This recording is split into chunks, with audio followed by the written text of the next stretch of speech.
আসসালামু আলাইকুম। আজকে একটি প্রশ্ন আলোচনা করতেছি। প্রশ্নটা নেওয়া হয়েছে ইংলিশ ডিপার্টমেন্টের থার্ড ইয়ারের ফিকশন সাবজেক্ট থেকে।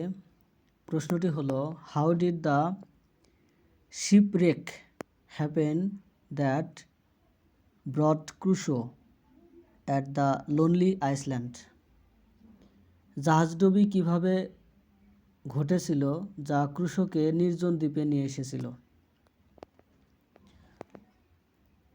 On the 1st of September 1659, Crusoe boarded a ship with some merchants.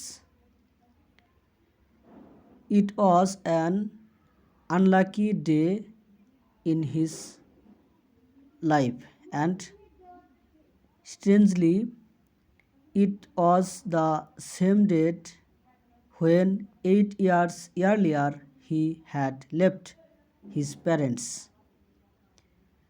and started his first voyage from Hull against their wishes.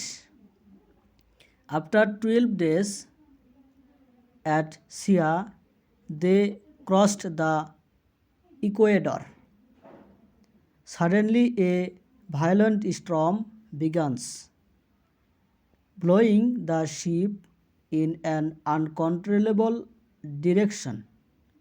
For several days, a crew was helpless against the storm, with nothing to do but follow its fury. They feared being swallowed by the sea at any moment. A lake was discovered in the ship, and one of the mates ordered a boat to be lowered so they could try to reach any safe land. There are 11 people on the boat, all ready to face death, because the waves rose like mountains and could drown them in seconds. Then a huge wave hit them, and all except Crusoe were drowned in the relentless sea. Crusoe alone survived, bringing him to the lonely island. 1659 সালের 1 September Crusoe কিছু বণিকের সাথে একটি জাহাজে উঠেছিলেন।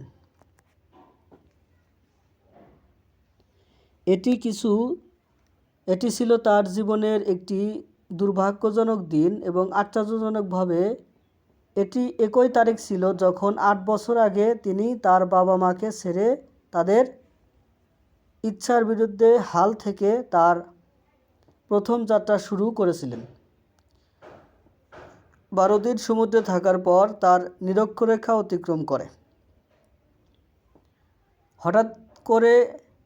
হঠাৎ একটি প্রচণ্ড ঝড় শুরু হয়, জাহাজটিকে একটি অনিয়ন্ত্রিত দিকে উড়িয়ে দেয়। বেশ কয়েকদিন ধরে ক্রুশো ঝড়ের সামনে অসহায় ছিল। তাদের আর কিছুই বলার ছিল না। তার ক্রোধ অনুসরণ করা ছাড়া। তারা ভয় পেয়েছিল যে কোনো মুহূর্তে সমুদ্র তাদের গ্রাস করে ফেলবে। জাহাজে একটি ফুটো আবিষ্কার হয় এবং সঙ্গীদের একটি নৌকা নামানোর নির্দেশ দেয় যাতে তারা যে কোনো নিরাপদ ভূমিতে পৌঁছানোর চেষ্টা করতে পারে। নৌকায় 11 জন ছিল, সবাই মৃত্যুর মুখোমুখি হতে প্রস্তুত ছিল, কারণ ঢেউ পাহাড়ের মতো উঁচু ছিল, কয়েক সেকেন্ডের মধ্যে তাদের ডুবিয়ে দিতে পারে। তারপর এক বিশাল ঢেউ তাদের ওপর আঘাত হানে এবং ক্রুশো ছাড়া সকলেই অসহ্য সমুদ্রে ডুবে যায়। ক্রুশো একাই বেঁচে যায়, তাকে নির্জন দ্বীপে নিয়ে যায়। ধন্যবাদ সাথে থাকার জন্য।